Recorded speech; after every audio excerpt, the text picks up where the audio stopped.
Welcome to RPG Heroes, a podcast where every other week I speak to a true hero in the realm of role-playing games about their journey, their craft, and their views. As your host, I will focus on one particular aspect of this wonderful hobby for the interview, regale you with stories from my own 25 years of experience with role-playing games, and reflect on the major takeaways from the interview. Join me now on this epic journey and awaken the hero in you. Welcome to episode 16 of RPG Heroes, and this particular episode is all about representation. Now, that's a very broad topic, so what do I mean by that? Well, does everybody feel equally represented in role-playing games? And by everybody, I mean people of different genders, people of different skin color or ethnic backgrounds, people of different physical or mental ability. So all these different groups, are they represented in role-playing games, and are they represented the right way?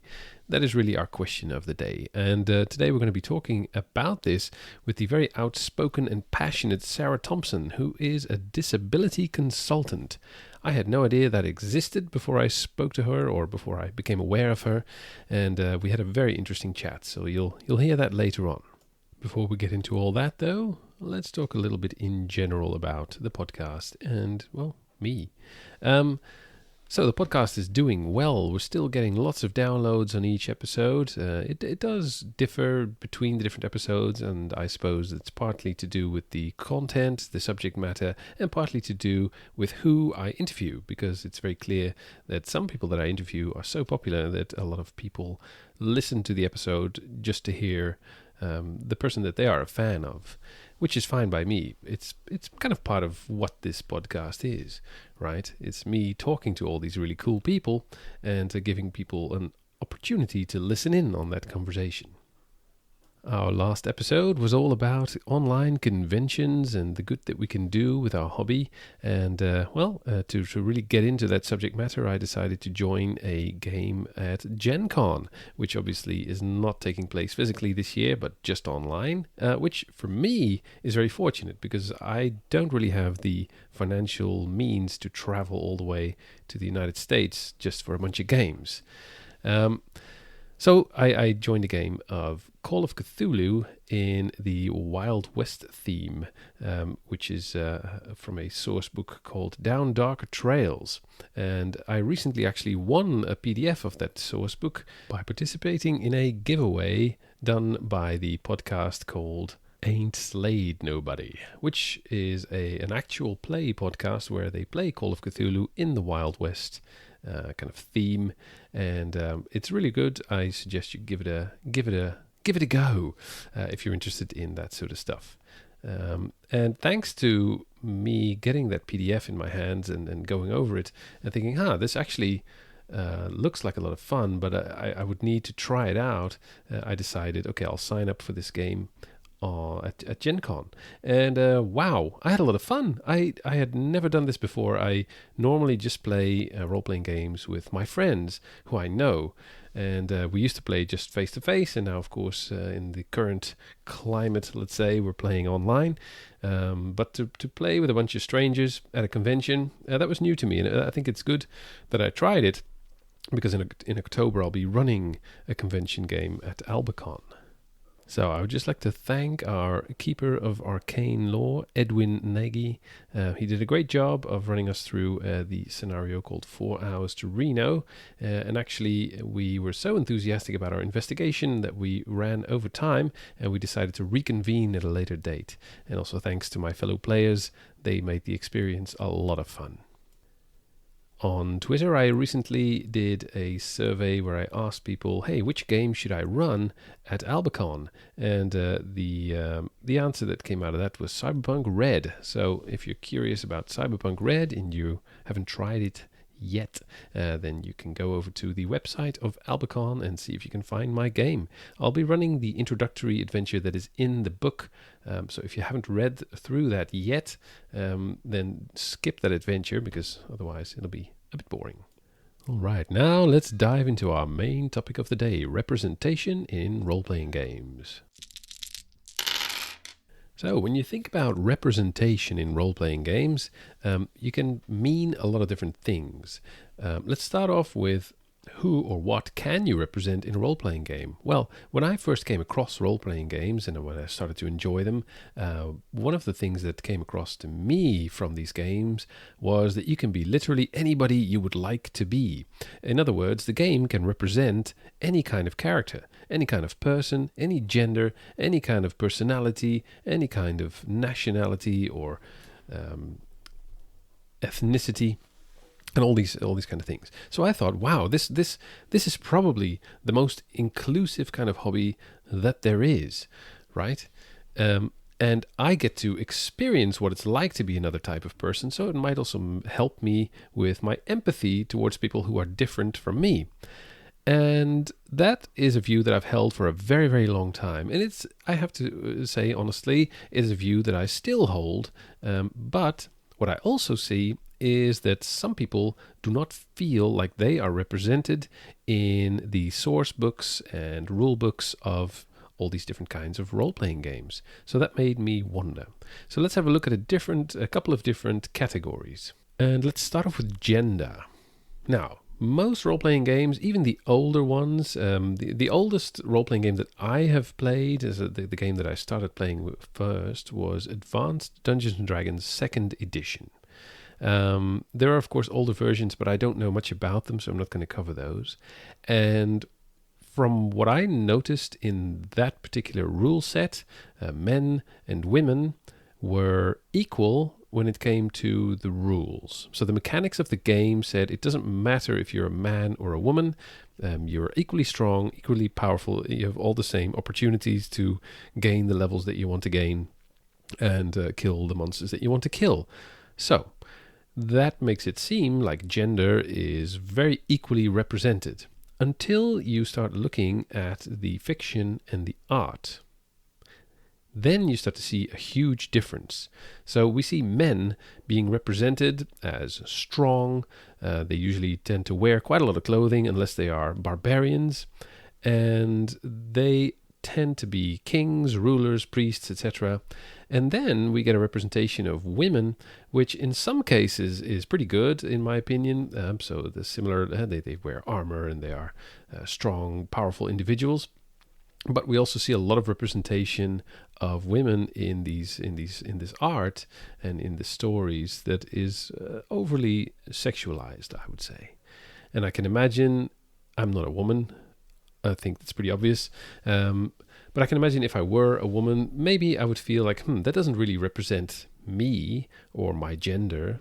And this brings us really to the first hurdle for me in this topic. Because if I look at myself, I am white, male, heterosexual, able-bodied, straight, you name it, and I've got the bloody privilege, right? So that means that when it comes to representation, it's very easy for me to think, oh yeah, everybody's represented really well because I feel represented very well in these games, even though I am not a very muscular barbarian who would be comfortable running around in just a loincloth. But that's pretty much the only thing that is not representative of me in these games.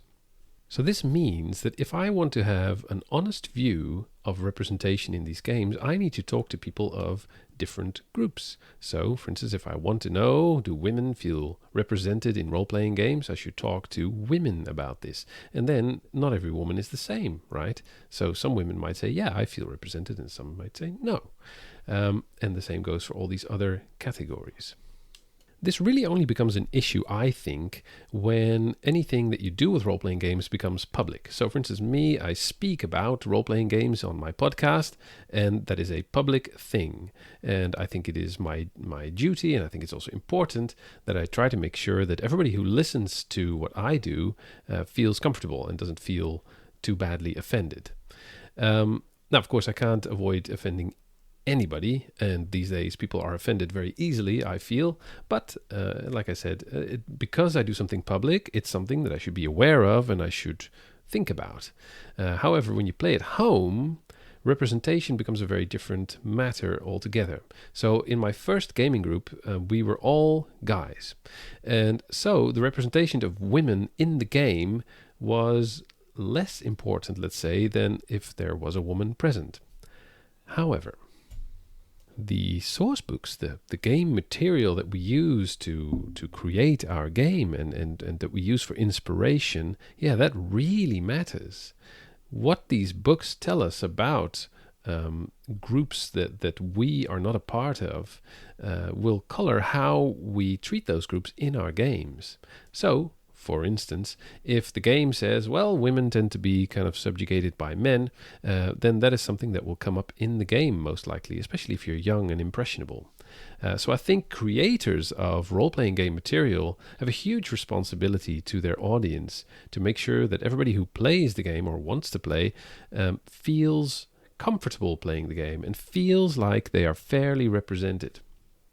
Another kind of older role-playing game that gave me a slightly different impression of gender in role-playing games was Cyberpunk 2020. Now, in this book, granted, you will see sexualized images of women, but also of men. Plus, the game says, right in the beginning, this is a game where it matters how good you look and how cool you are when you do stuff. So suddenly, the slightly sexual way in which both men and women are sometimes represented in this book makes more sense, if you understand what I mean.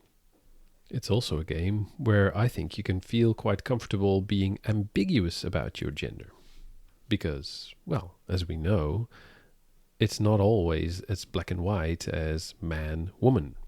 I have to say that I'm quite happy seeing more modern rulebooks take a more equal stance towards men and women when it comes to their art and their fiction. However, if I'm wrong about that, please let me know. Just react on Twitter, etc. Because I realize I am talking about a rather sensitive topic from the point of view that I described earlier, which is, rather one-sided.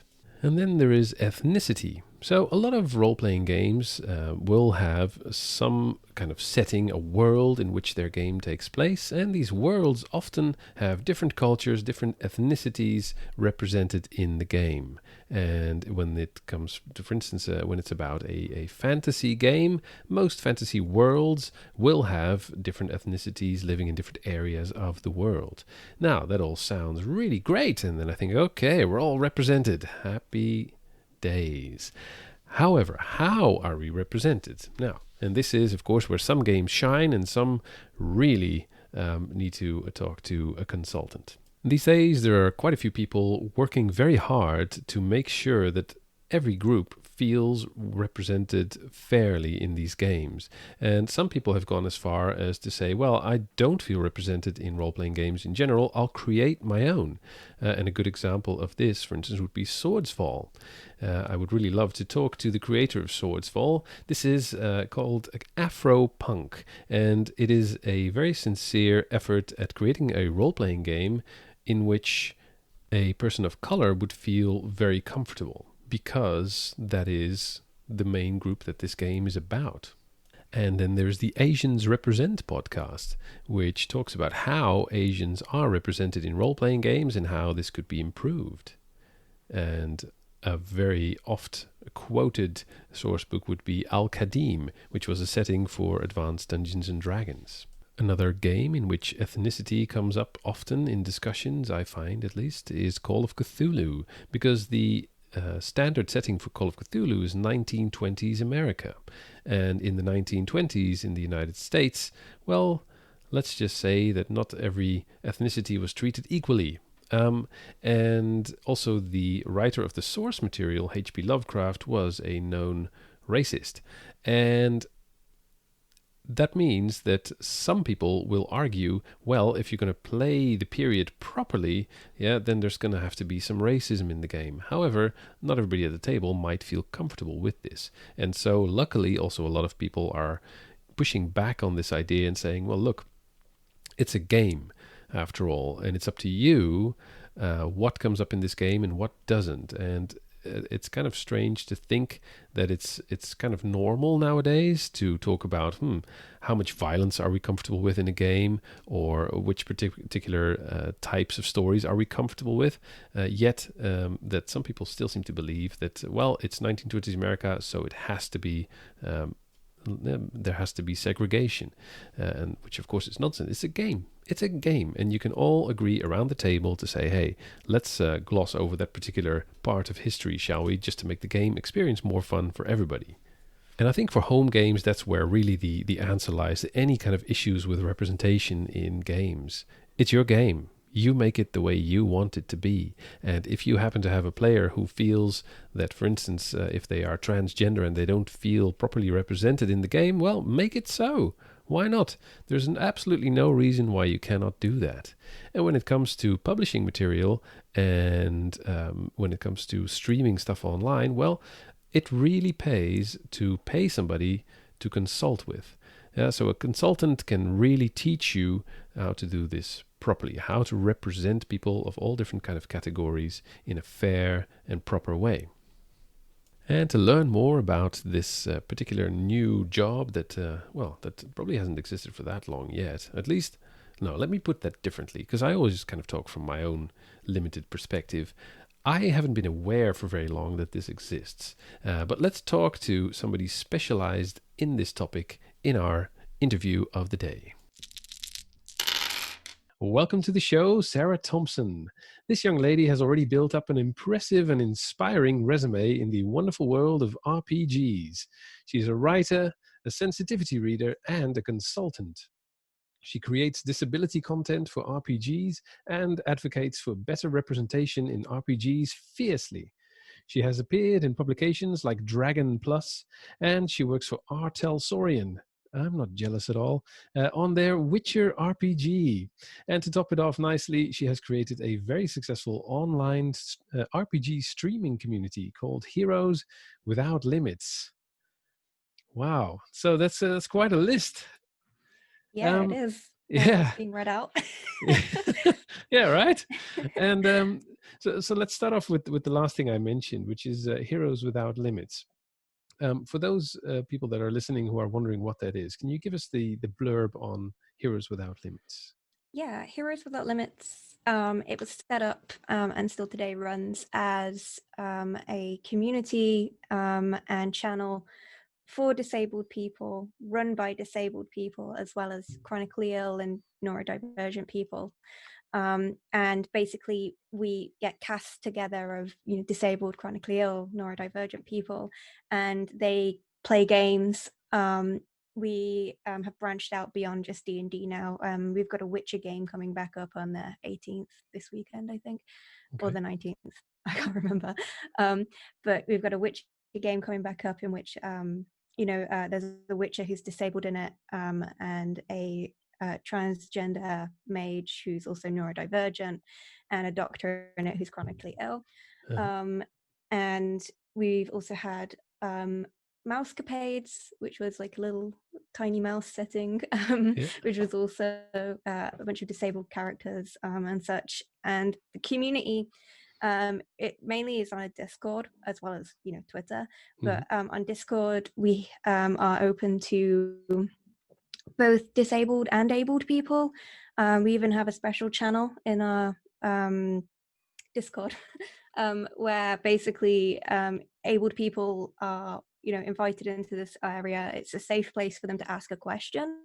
Maybe they're thinking about playing a blind character, so they posit a question of, hey, how could I do this, or how could my GM or DM describe the world for my blind character better. And blind or low vision people would then type a response if they felt like it. Nobody's ever like pressured to give an answer. Good. But, but it's like it's just like an open place where people can communicate and learn more. And I think we're just coming to the end of people submitting pitches for the fall games now, so we should have some new stuff coming out in fall. Okay, wonderful. Well, that sounds really good. And it also sounds like a good idea, because that's one of the things I was thinking about when I was preparing for this interview. was, let's say that I want to play a character who, for some reason, has lost his legs, let's say. That's a pretty serious disability, he cannot walk. Okay, how do I do that without um, kind of, just doing a stereotypical kind of character, or without being maybe offensive, especially if it's being streamed? Um, Mhm. and so that would be a good place to start then, to ask my questions. Yeah. Yeah. Okay. Wonderful. And how did you come up with the idea of Heroes Without Limits?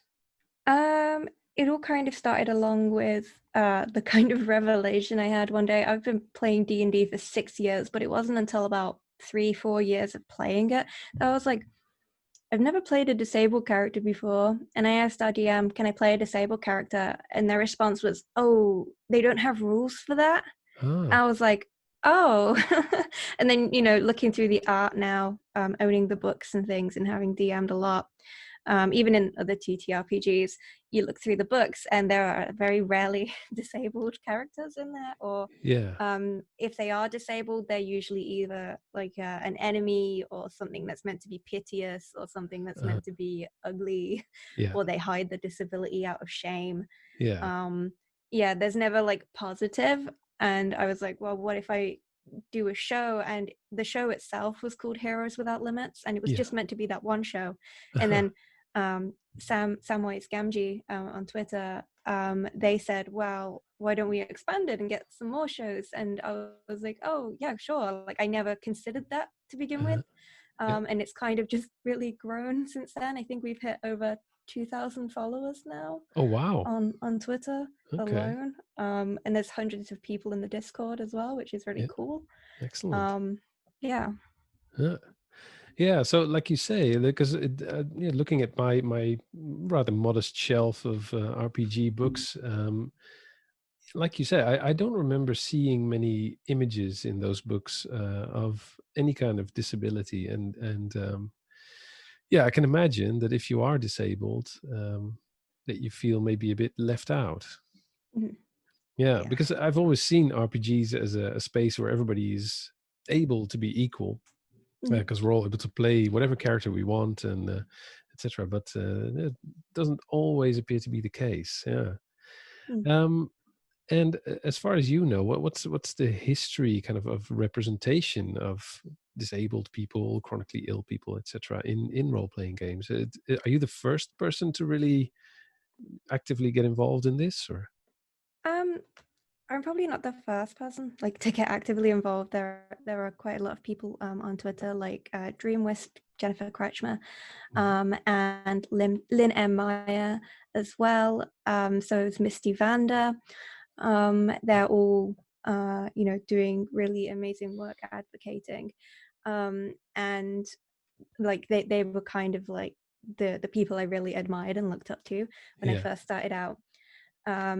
But I've noticed now we're getting a few more changes and a few steps in the right direction, which is great, and we're going to keep pushing for more. But before that, it was literally nothing, and I always thought it was very strange because TTRPGs, you sit down, you can play them at home very easily, you play them with your friends, and it's like, surely a lot of the demographic would be a disabled person, especially if they are most of the time bedridden or housebound, mm. um, and things like that. You'd think that a TTRPG would be great for them, Yeah, because they'd get to play out themselves in a game in a fantasy setting. yeah. But no, like, it's always kind of able-bodied characters. And I think when I really like truly noticed it, it was Curse of Strahd 5th edition. Mm. It's been removed in the rewrite, but Esmeralda had a prosthetic leg, and she got this really beautiful art by Richard Witters, of this wooden prosthetic leg that looked really cool and everything, very gothic. Yeah, And the wording said, yeah, but she hides it. And I'm like, but why? Like, she's meant to be this really cool monster fighter, and surely she'd be able to kit out this prosthetic with like a weapon or something yeah. to fight monsters with. But they were like, no, she hides it because in the Curse of Strahd setting, that's a weakness. And I was Oh, like, okay, that's a funny take. yeah. Yeah. And I remember, yeah, there was a whole thing on Twitter where I complained about it. And there was it made me realize just how prevalent ableism is in the D&D community, because a lot of the responses were hundreds and hundreds of people spewing out, that disabled people are weak and things like that. Really? And well, her prosthetic leg can so easily come off, and it's like, but a normal arm could so easily come off if a werewolf bit it. There's no difference. Yeah, exactly. I mean, it's a game about lopping off heads and arms and and that they were like, oh well, it doesn't say for a weakness, and it says it doesn't have to be explicit, it's implicit. And having done an English language degree, you could see what the intention was. She's meant to hide it in the setting of, you get picked on for any weakness you show. That's the whole point of Curse of Strahd. And Chris Perkins did reach out. He said, that wasn't my intention, and it was something that I wrote and didn't think about. And that's kind of a lot of the problem in TTRPGs, is it's able-bodied people, they write these things and they don't realize how actually damaging it is on disabled people. And the responses I got from really ableist people was, it kind of cemented and showed, that's kind of the mindset you're reinforcing in the people who play your games. It's Chris is a lovely person, and I'm definitely sure he didn't intend for it to be that way, because he removed it in the rewrite, apologized for it publicly and everything. And that got started because of what you wrote on Twitter. It's amazing. And it's great to see it having been removed, but in the first place is, when they decided Esmeralda is going to be disabled, we should have got a disability consultant in, or asked someone and paid for their time, to give them the character and say, hey, are we doing this right? Because a disabled person would have gone, that's wrong. Second they read disability is a weakness. So we are seeing some improvements in games beyond just D&D. Starfinder as well. Paizo Games are reaching out to people and discussing it as well. There are people who are writing supplements on DM's Guild and Drive Through RPG, and they're actually reaching out to disability consultants now, and asking for how can we do rulings that don't come across as we just give you all of these penalties and that's it. And it's like, okay. So it's getting better, but it's definitely a thing we have to keep pushing for, because it's so easy to just fall back into bad habits and bad stereotypes, I think. Yeah, I can imagine. One game that springs to mind for me would be Cyberpunk, where losing for instance, losing a limb or an eye or both is to me, and quite often my fellow players, is like, yes, because now I get to get this really cool cyberware, and actually it's better than the flesh version. So that's kind of what I was thinking of when you described this what's her name, Esmeralda character from Esmeralda. I thought, okay, she can have a mechanical leg. I wonder what's going on in there, like, are there hidden weapons, or can she like jump really high? Because when you look at for instance, Paralympics, I mean, the sprinters, they are faster than able-bodied athletes every single time, right? So exactly, just penalties would be just kind of nonsense. No. What are some positive examples that you've come across of representation so far? So you've mentioned the rewrite of the Curse of Strahd, which I think is excellent. It's a really great step that was taken. What else have you come across that you thought, yes, good, this is a step in the right direction? Some of the Eberron stuff, I was really happy with. The prosthetics, that was a really good step forward. I didn't fully agree with a lot of them being magic items that you have to attune to, because I don't see why you should have to attune to a prosthetic, but okay. I could understand if they did something magical as well, but a lot of the time they didn't. They just gave you use of an arm back, which was a bit strange. As well, some of the stuff that I've seen from Paizo, because I can't say what I'm working on, but I am helping Paizo at the moment, and there is going to be some disability representation and things that are a lot better. In my own writing, with writing for Artel Saurian, there are characters in my adventure who are also disabled. Yeah. And there are characters in the other adventures that are also disabled. And I also did some sensitivity reading for Castle Falkenstein by Artel Sorian as well, Ah, which was the like they did a kind of steampunk prosthetics, so like little gears and pistons and everything. yeah. And yeah, they were really cool. I believe Jay Artel Sorian wrote that, and I read it for him Okay. before he posted it online. Yeah. Yeah, that was like really good representation, and it was good because it was something that I read the first time, and clearly Jay had done his research and everything, Yeah. because I couldn't really find any fault with it. I was like, no, Okay. it's really good. Yeah. Like, Yeah. you've used all the right words, the right descriptions. You've thought about the balance of these things and how they would Mhm. work. That was like one of the things that I read, and it was like a genuine delight to read. Yeah. So Oh yeah, wow. that was really good. Yeah. And also Randy Knapp, who wrote the Zafir Tactical tabletop role playing game.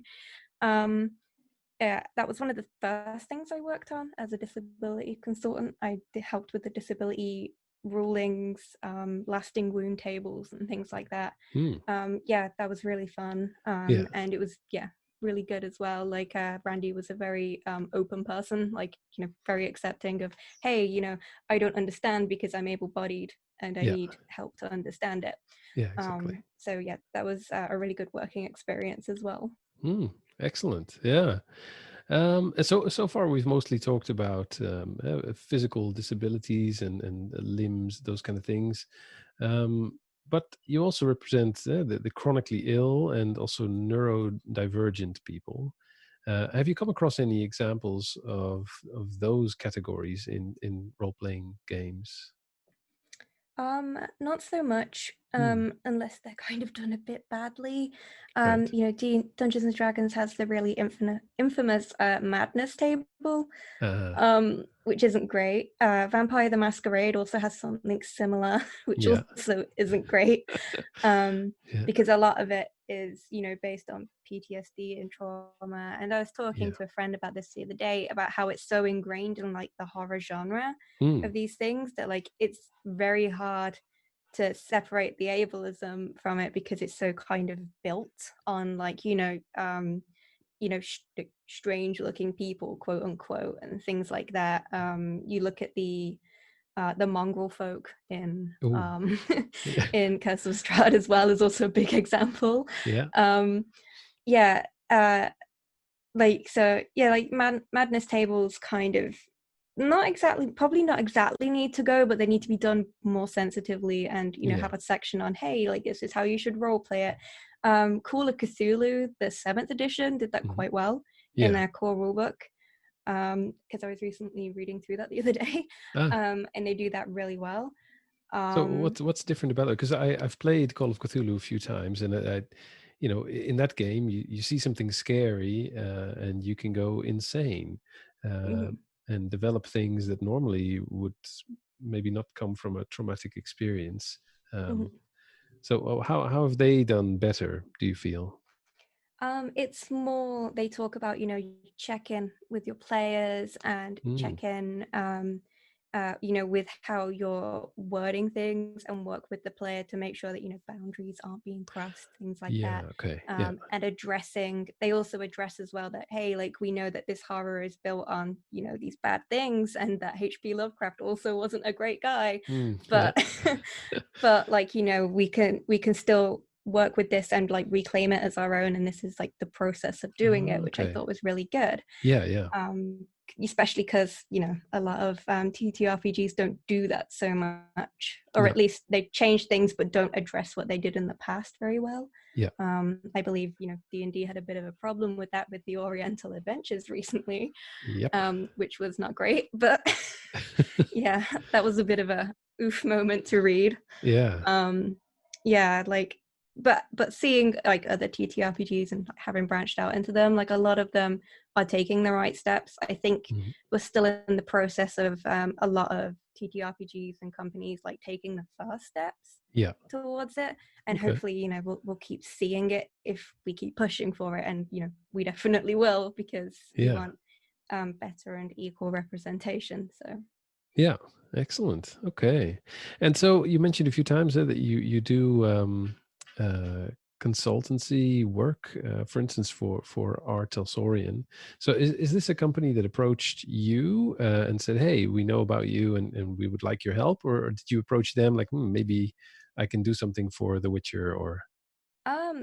They approached me. It was shortly after I played a charity game for a disability charity called Special Effect. Mhm. They help make gaming software and gaming controls for disabled people so that they can enjoy video games, Yeah. and they're accessible to them. And we played The Witcher TTRPG. It was Wandering DM who GM'd it. Mm. And there was the opera geek who came and played Triss. We all dressed up, was like the gig for it. Ah. And then there was B. Dave Walters, Johnny. Oh, this is where I mess up his last name. Chiodini, I think. And Doug Cockle came and played as Geralt of Rivia, Mm. from the video games, and came and did the voice and everything. And I played as a bard called Ren, who was the only disabled character in the group. Mhm. And I played her, and I think I just like basically talked a lot about her, and about how much I love The Witcher on my Twitter a lot.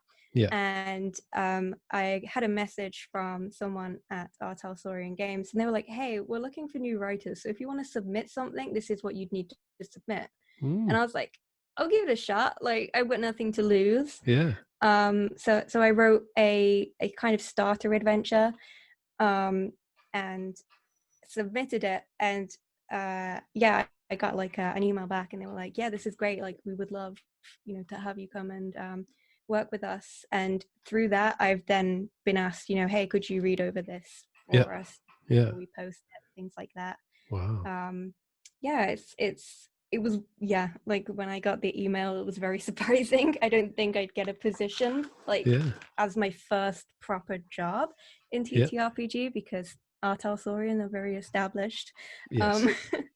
Um, but yeah, it Like was I a said at the pleasant beginning, surprise. jealous. Yeah.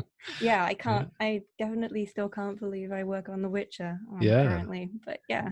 And did you actually meet the pondsmiths and everything, or? I haven't, um, but like I've met other people in the building, Mm. because obviously I live in the UK. They're based in Washington, so Yeah. everything's done by call. Yeah. So I only really get to talk to like my boss and the other Yeah. writers. Okay. But no, I haven't had the pleasure of meeting Cody, but I've seen him on streams. Yeah. He seems like, a great guy. Yeah. Yeah. And I've read his work, and it's great. So Yeah. yeah, I really Yeah. enjoyed it. Yeah, sorry. Sometimes I have this really childish view of these RPG companies that I admire. That somehow it's only Mike and Cody, and that's it. And as soon as you work for them, you get to meet with them and play a game. Yeah.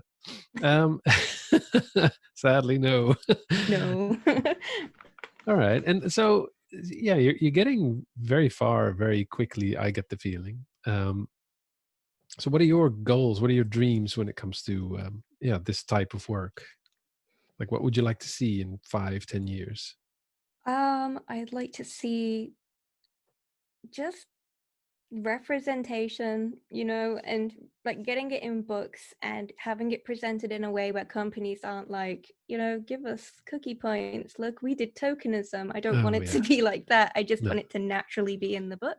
yeah, Um, and I'd also really like to see more streams with disabled people on, chronically ill, hmm, neurodivergent people on. I'd also like there to be like more panels and stuff at PAX about ah, disability in gaming. I'd yep, really like to see that. Um, yeah, I'm obviously not sure about myself and what I want to do yet, but no, I'm kind of just picking up jobs at the minute, here, there, and yeah, everywhere. But yeah, like those are the kind of things that I want to see. And I really want to see art. Like I've always said, when I started doing all of this, that the thing I want is for people like me and like my friends to open up a TTRPG book and see themselves presented as a hero. Yeah. Like an adventurer, you know, Mm-hmm. to be seen as a capable person doing a job, because that's what a lot of disabled, chronically ill, and neurodivergent folks are. Yeah. And a lot of able-bodied people in the community don't see us as that, Mm-hmm. which is, you know, always really irritating. And I Yeah. do think that it can really be, you know, changed, I think, through TTRPGs. And I think Mm-hmm. companies who have reach and have influence over such large groups of able-bodied people should be, you know, Yeah. changing things. They And should take the responsibility in that yeah. sense. Yeah. Yeah. It kind of reminds me of, I think his name is Brandon from Swords Fall. And that his main thing was that he, whenever he opened an RPG book, he always saw these white people, and they were the heroes.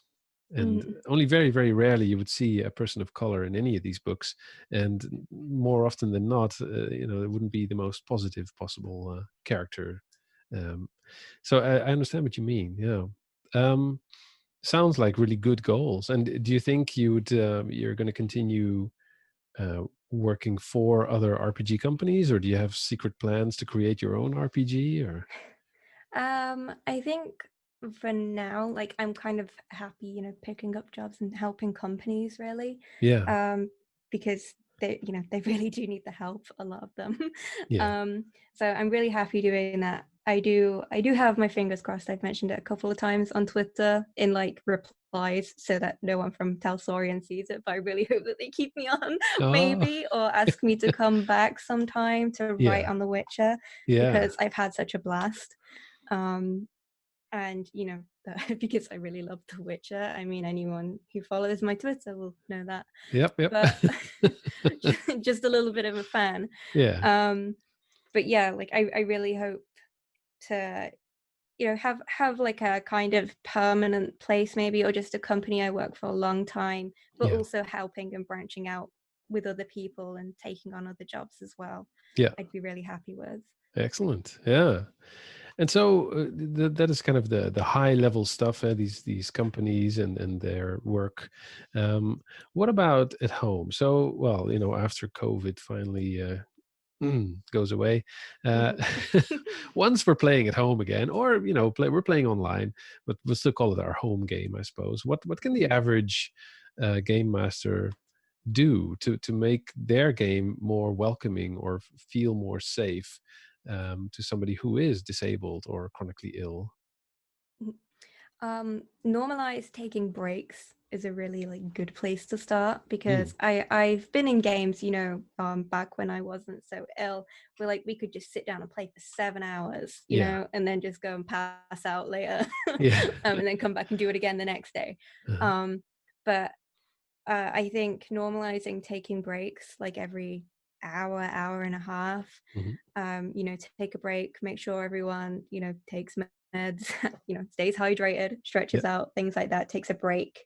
yeah, Because it's not also good just for disabled and chronically ill people and mhm. neurodivergent people, but it's also just good to sometimes step out of the headspace of your character sometimes, Ah, yeah, yeah, because it can be a lot and it can be like really wearing out. yeah. Um, as well, normalize, because I've seen a lot of people, a lot of DMs who get annoyed when people bring automated like dice rollers that announce Mm, out loud what the person has rolled. right. And they're like, oh, it's distracting from the game, but it's really no different to someone rolling the dice and then shouting that they got a Yeah, nat it's a 20. 20. Like, Yeah. yeah, you know, Exactly. Yeah. it's no different No. to that. And a good place to start for DMs and GMs alike is to, instead of, I know everyone says like do your 5 senses, do 6. Mm, So you do sight, hearing, smell, taste when possible, touch, and also like a general feeling, like an ambience feeling. You uh-huh. know, does this place creep you out? Yeah. Does it, you know, feel uncomfortable? You know, Yeah. does it feel welcoming? Things like that. Mm, And because I recently wrote in a disabled character into an adventure. She is blind, and she does face touch, so she face reads people Oh when she yeah. first meets them. And when Yeah. she's describing people, she obviously doesn't describe them by what they physically look like. She describes them by their voice and what smell they usually have. So Oh, she would talk about like a soap specifically that she recognized that character uses, whether they've yeah. got a deep voice or a high voice Yeah. or an accent of some sort. Yeah. Because I feel if you cover those like 6 bases, then like everyone, regardless of what disability, or chronic illness, etc., that they have, is everyone feels involved in some way in the Yeah. world that they're in. Yeah. And plus, it also makes you a better DM and GM. It makes you better Yeah. at describing things. I was going to say, I've it found. makes for better storytelling as well. Because Yeah. I sometimes forget about things like smell or the weather or something, very, very specific like that, because I'm a very visually oriented person. So Mhm. I love describing how things look. But for instance, in a horror game like Call of Cthulhu that we just spoke about, smells are very powerful. For instance, or Mhm. the icky feeling of ooze. Yeah. Yeah. Um, yeah. So that's something that a group can do. For instance, and as a player, I suppose if you do want to play a disabled characters, yeah, do some homework. Yeah, Go, definitely. yeah. I mean, even if it comes down to it, if you can't, if you don't have a friend who's got the disability that you're specifically wanting to play, or Hmm. you've researched online, but you still don't feel like you know the actual experience very well, Yeah. is reach out to a disability consultant. Some of us do our work for free. Some of us do it for payment, Yeah. and either pay or reach out to them, Mhm. and just ask them for help. Yeah. Especially if you find a disabled person who has the specific experience you're looking for. Yeah. So Blind Temple helps out a lot with people who want to play characters with low vision or who are blind. Mhm.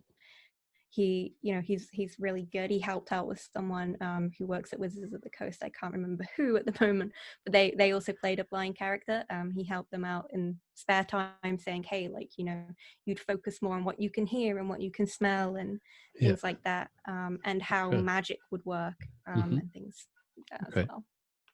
Great. Yeah.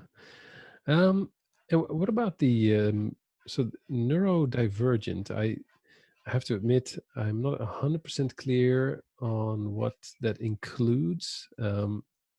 So would that include, for instance, things like autism, etc., or? Yeah, it includes, like mental illness like depression, Mhm. bipolar, schizophrenia, those kinds of things. And it Okay. also includes autism, ADHD, OCD, Yeah. things like that as well. Any learning disabilities as well, cognitive disabilities Yeah. are also kind of included. Anything that isn't neurotypical is Yeah. usually put into neurodiverse Right. or Okay. Oh, yeah. Of course. Yeah. neurodivergent. Yeah. Yeah. Makes sense. Yeah. Okay. Yeah, because I was thinking, like, let's say that I would want to play a character who, well, actually, to come to think of it, I have played a slightly neurodivergent character before who had trouble with language. It was at a LARP, um, and I decided to speak in a way where I would swap um, bits of words around.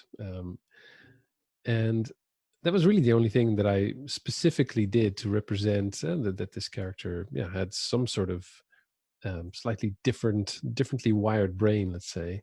But people really picked up on that, and sometimes it was kind of humorous because when you play around with language, it sounds funny.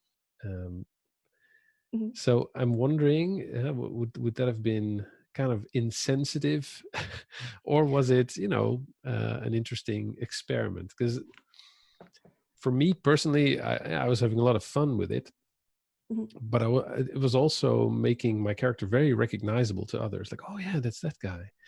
Yeah. Um, I feel because speech impediments are always like with voice acting and playing in LARP and D&D Mm. and such, is always it's a little bit of a sensitive subject where some people who do have speech impediments don't mind, whereas some who do really do mind it. Yeah. Especially if it's not portrayed in an accurate kind of linguistic way. Yeah. And I think like as long as you don't play it for laughs, like you're not playing it as like this character's, quote unquote stupid because they speak this way.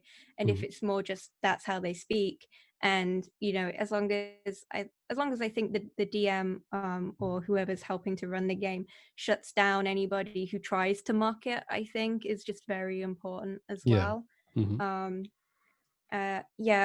Because like if you ever do want to address ableism in games, it has to be very sensitively and carefully done. Like in my games, I prefer just like not to have it, because I don't like acting it out as a DM, and I also don't like participating in it or being around it when I'm a player. I think it's just it's one of those things where everyone in the group has to talk about it. You do your research on it, things like that. Because it comes under that category of, should able-bodied people play disabled characters? Like, should they? And I'm always of the opinion that yes, they can, but as long as they do so sensitively and like because they genuinely want to experience somebody else's life, I guess you would put it.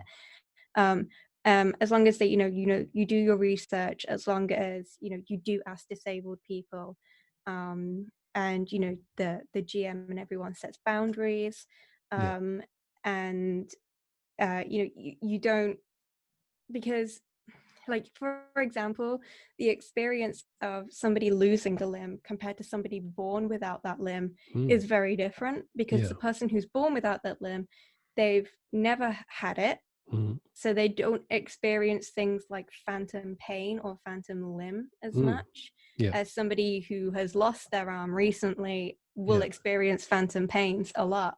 Because a lot of people think as well that like losing your arm is the only way to like not have that arm or like not have a limb, but it's like no, a lot of people are born without it, or they lose them in infancy, so they've never really known life any other way, because with kids and memory and things like that. But it's one of those things where pay a disability consultant where you can, or ask to play in a game where there are disabled people if possible. And as long as disabled people are happy to have you there, and you could even still play an able-bodied character, but you'd still be vicariously learning about disability through the way that they play their disabled characters, and also from just the way that they behave at the table. So like normalizing breaks, taking meds, asking for repeats of things like that, because like I do think it's important. I think that able-bodied people could learn a lot from role playing. It's because it enables you to see what the experience is like. But it's also that very fine line of, you got to do your research if you're going to do it, because if you don't, it comes across very insensitive, and you can be insulting without meaning it so easily. And a lot of the time, because able-bodied people have never dealt with ableism, like been on the receiving end of it, that they never think about things that they say or things that they do which is ableist and that they kind of take for granted. So I think it can be like a really good kind of wake-up call. And I think I think if we got everyone at a TTRPG company who were able-bodied to sit down and we were like, okay, you got to play this disabled character, you got to do all your research and everything, and then sit down and play it. I think that they would then realize, oh, like our games are not built for these people who are clearly in our demographic. I think it's something like 60% of the USA population is disabled or has some kind of long-term illness, that obviously is also, because long-term illness is also classed as disability as well, or a chronic illness. It's up to the person really. But because if that's just 60% of an entire population, like how many of them must play D&D? How many Yeah. of them must play a TTRPG of some sort? Yeah. Because that's what I did. I couldn't go out and play sports or anything Yeah. because of my illness. So I was like, oh, I'll play role-playing games because I really enjoyed role-playing video games. Yeah. And then you realize, especially because like when I went to university, there was a lot of people at my table who were neurodivergent, chronically ill, disabled, Hmm. in some form. And it's like, we all play able-bodied characters and we Yeah. never really questioned it. Yeah. Which is just really strange because clearly the demographics there. Yeah. And even if for no moral reason that companies want to change, the financial reasons are there. Yeah. Yeah. Like Yeah. Exactly. disabled people would buy, braille dice, Yeah. or screen reader versions of the books or audio versions of the books. They would Yeah. buy them because they want to participate in it. Yeah. And it's always just struck me as very odd as well, like how resistant some companies are to change, and they'll find every Yeah. reason to either slow it down or find every reason to be like, oh, it's on our list, don't worry, and then they never do it. Yeah. It's another thing. That's odd. Do you think that they are afraid of the, let's say, the larger group of customers that might resist such changes? Like you it, experienced some backlash when you. I feel that maybe that might be a part of it, but I also feel a lot of it is they don't want to take a risk Hmm. of it because of that fear of upsetting disabled people. Okay. Which I fully get, Yeah. because Yeah. it's not something brought up in like everyday society. No. It's not the fact that the person's disabled, it's that society is built to be against disabled people. So like they never Yeah. put ramps in, and Mm. they always, like, you go to shops that have like a step and it's like, well, how does someone with a wheelchair get in, Yeah. Yeah. kind of thing. Yeah. um Yeah, we try and kind of hide. I get the feeling we, as in society, we try to hide mhm. disability and chronic illness and all these things. It's like we're trying to pretend it doesn't exist. Yeah. And that kind of leads to like perpetuating that behavior of like, don't ask about it because it's rude. Like, Mm. how many times do you see kids staring at a disabled person and the Yeah, mum goes, don't do that, it's like wrong and rude. yeah, yeah, And yeah, it's like, well, if the kid just asked and you yeah, just went, they're disabled, the yeah, kid would understand. Kids do understand things. yeah. And kids are just curious, so they see something they haven't seen before, like, hey, what's this? Yeah, Mhm. yeah, Yeah. absolutely. Yeah, Yeah.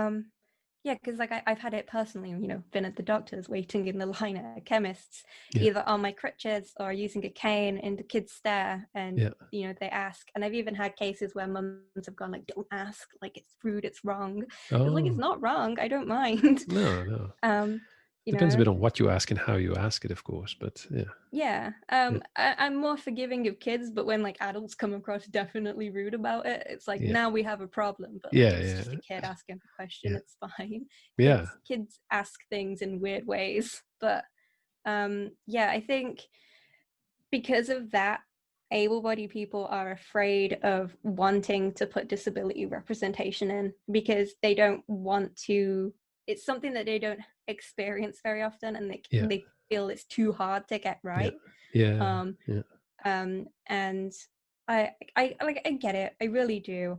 Mhm. But at the same time, if you just paid a disabled person or a group of disabled people to come work on your team with Yeah, you, then there'd be no problem. yeah. Make it a lot easier. Because Yeah, yeah, definitely. it's one of those things where it's like an easy fix, but I don't see why some companies don't understand that it really is just an easy fix. Yeah, um probably because it's so far removed from their own experience. That, Probably, yeah. I imagine. Yeah, yeah. Mm, I remember, and I think in general that role playing games are a really wonderful, or at least they can be a really wonderful medium to, like you said, to experience life just very briefly through in somebody else's shoes.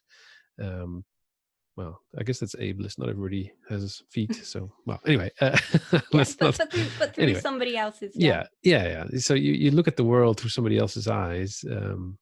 Oh, again, well, sorry. So, but you experience life vicariously. Maybe that's the Yeah. best way to put it. And from that, you learn stuff. Because I find, at least in my experience, a lot of role playing game fans or people that play a lot of role playing games, they automatically almost become more empathetic because they have experienced life as a dwarf or as a, you know, as something that they are not. And yeah, like you say, I think we can all take a few more steps in the right direction and kind of broaden that experience. Because I think the furthest I've ever played a character that is not me would be that I played a female character, because I'm a guy. And yeah, I mean that even that requires some homework. Mhm. Even if it's simply just asking women, yeah, what's it like to be Yeah. a woman, and then try and incorporate that in the game. Yeah. So I have some patrons, and I always give them the opportunity to come up with questions specifically for guests that they know are coming onto the show. And one of my patrons this week asked me, well, I'm curious about Sarah. So she works for our Telsorian. So obviously you're not allowed to mention them. But what is the favorite game that you created content for, and what makes it your favorite, except for The Witcher? Sorry, Mhm. very specific Difficult question. now that The Witch has been taken out of it. Yeah, yeah. Um, there are um, there's some D&D stuff that I wrote like just for home games that I was really proud of. Hmm, I did a Curse of Strahd game because like I really do love Curse of Strahd despite all its many flaws. Like yeah, I really do. And one of my favorite ones, I think it was, is when we were playing, and a character in it. It was a playthrough of my first like trial with the combat wheelchair in like uh-huh, the form that it is now, yeah. and when it recently came out. Um, and we played it through on Curse of Strahd, and Strahd has an ability to be able to change his lair at will. Hmm, And that could be something like slamming doors or shattering windows, things like that, yeah, on his stat block sheet. And there's nothing there. And he also has, I do believe he also has Stone Shape as well as one of the spells he can cast and things like that. yeah, So he invited them for dinner.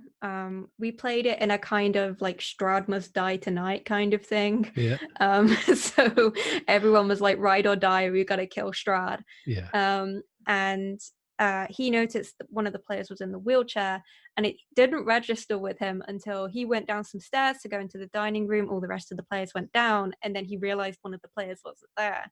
And uh, he looked, saw the wheelchair user, and apologized. Said he was really sorry for being rude, and he cast his lair action and smoothed all the steps down into a ramp oh, instead. yeah, And like the players loved that. They'd never seen or even thought to use Strahd's lair action, something as yeah, simple as that. yeah, And they met Esmeralda and Van Richten, and they'd got like really cool kind of steampunky prosthetics that I kind of stole a bit from like Castlevania, Dracula's Castle kind of thing. yeah.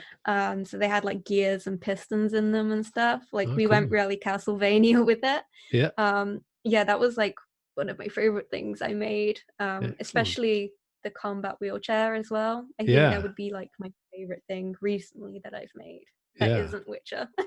I mean, I have working legs, but I would love to have one. It's like Yeah. that would be Um, amazing. Yeah, yeah, I had a lot of people reach out and say that, like, my character's able-bodied, but like that combat wheelchair looks really good. yeah, yeah, It's like, yeah, I based it on basketball wheelchair and rugby wheelchair. yeah. Because And the design of the chair is basically like that. yeah, yeah, exactly. Because it's not combat, but it's pretty. Especially rugby, it gets pretty close. Yeah, so it's got to Yeah, withstand a like I lot of mean, stuff. yeah, you see people tackle each other in wheelchair rugby, and Yeah, yeah, it's like really intense. yeah, Um, yeah, yeah, and I was like, well, what if I took that and applied it to D&D? yeah, And because it's D&D, I can add magical items. That means it can get over stairs and yeah, things like that. yeah, And you can add like blades and stuff to your wheels, so you can attack people with them and just yeah, yeah, play around and like have fun with it. I think a lot of people are afraid to have fun with disability. Like I feel Yeah. like that's like two words that people don't think go together, fun and Yeah. disability, but like they really do. Mm. Like talking about like the Witcher stuff that I've made, like I've made some stuff where I did disability and witches, and I also did some Witcher prosthetics as well. Mm. Um, and they're designed for hunting monsters. So like one of my favorite things I made was it was called, I think it's called Hidden Spikes. And it's like it looks like a normal metal prosthetic on the outside, and then Yeah. like when a monster puts their mouth around it and bites, the plates go down and spikes go up into their mouth or Oh, their nice. face. Yeah. That was one of my favorite ones I made, and the other one was a griffin school special that I made, Mm. which was a foot piece for a prosthetic leg, um, and it branches out like a griffin's talons, like at the Uh-huh. front and then one at the back, Yeah. and they can like grab people with it and like puncture people with it Oh, as nice. well. Yeah. Like pin a monster under your boot kind of thing and then stab it through. Excellent. Yeah. um yeah, like I feel, yeah, like people don't think of disability as fun, but Yeah. it's like the rules are there, and the thing is it's a creative game, and if you're not going to get creative with it, then why are you playing the game? Yeah. you Yeah. know Exactly. Yeah. um but yeah, and my thing is like, anyone can kind of have fun with disability prosthetics and things like that, as long as you do your research, as long as you Yeah. ask disabled people about it if you are able yourself. Yeah. um you know you can have like a lot of fun with it and Yeah. make a lot of fun supplements and cool things. Exactly. Excellent. So we can enrich all of our games, which is exactly what we should be doing. Yeah. Yeah. Great. Hey, and I have one final question for you, because we've already kind of reached the finale, the end of the interview. And the last question I always ask all of my RPG heroes is very simple: who is your RPG hero? Oh boy. I would say uh two, Chris Parkins, and the other one, Cody Pondsmith. Those two are my favorites. Okay. um not so much Chris Parkins just for the things he writes, but just for like his DM and GM style. His storytelling style is just very good. Hmm. um you know you could listen to a bunch of DMs like in front of you and you'd still be able to pick out which one was Chris Perkins. Oh yeah. um like just by the way he talks and the voices he does and the kind of characters he comes up with. Yeah. I've always really enjoyed that, and the fact that he does very character driven storytelling, like I Hmm. like that a lot.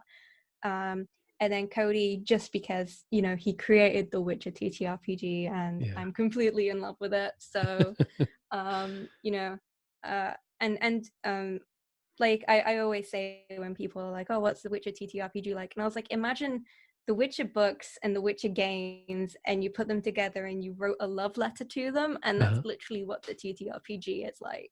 Oh wow. Yeah, I've loved everything in it. I like all the little nods to the books and things because like you look through supplements and you're like, oh, I know this, like it was in a book Oh from the yeah. original series. So speaking And of doing your homework, he really did, huh? yeah, Yeah. yeah, Yeah. definitely. He mentions that in the first edition of the core rulebook that he had to go through everything to make sure he'd Yeah. got everything right, Yeah. because I believe the core rulebook, it takes place, the setting does, just before the Witcher 3 game starts. Hmm. So it's just as the war is kind of starting and hitting its peak. Yeah. So yeah, like I just really love that game. And there is a second edition and things coming out, so I'm Yeah. really excited for that. Like they released the what is it a Witcher's Journal, which is the new bestiary, which Yeah. was really cool. Yeah. And it included some art from like characters that I really liked. Hmm. They've got like a whole section on higher vampires, which next to Leshens are like my favorite Witcher monsters. And they used Detlef and Regis in the art for that, and it was really nice because I believe they get some of the same people who do the concept art for the games to work for the TTRPG doing art. So it Oh. all really ties in together. It's really pretty. Oh wow. Yeah, like those two, Chris Perkins and Cody Pondsmith, for sure. Excellent choice. All right. Thank you so much, and thank you very much for taking the time to be on my podcast. No, thank you for asking me. It was really fun. Yeah, great. All right. Thank you. So that was an inspiring chat with Sara. And I think we can learn from this that if you want to incorporate any kind of disability in your game, it's super important to do your homework and involve some kind of subject matter expert, preferably somebody who has actual personal experience with that disability. And that making games more welcoming for anybody by normalizing things like regular breaks involving all the senses, just in case somebody has a lesser use or even no use of certain senses, including a sort of ambience feeling, and that represents disabilities in a positive and respectful way is just super important. And it doesn't take a lot of imagination to transfer this idea to representing different kinds of groups, not just disabilities or neurodivergence, but also maybe simple things that are more apparent in some cases, like gender, like your ethnicity, like sexuality, etc. So as an example, if I would want to incorporate people of African descent in my game, well, maybe I should talk to somebody of African descent and ask them about their experiences. And there's just so much you can learn by having these conversations. Even if you're not going to put it in a game, it is a good idea to become more aware of the difference between all these people on this tiny planet of ours. I truly believe it'll make you a better person and a better role player. And, well, that's always worth it, right? Well, that's it for episode 16. I hope you enjoyed it as much as I enjoyed recording. If you did, please consider leaving a 5-star review on iTunes. It really helps to get the podcast get heard. Want to keep up with the latest news about my podcast? Then hop on over to Twitter at RPGHeroes1. Check out the full show notes with all the links at rpgheroes.buzzsprout.com. Want to support the show and join other supporters on my Discord channel? Then I would be honored if you check out my Patreon page at patreon.com/rpgheroes. You can also buy RPG products with my affiliate code. Check the show notes for more information. 2 weeks from now, I'll be talking to the host of Ain't Slayed Nobody about Wild West adventures. Or at least, I hope so. Let's see if planning allows. Until next time, stay heroic.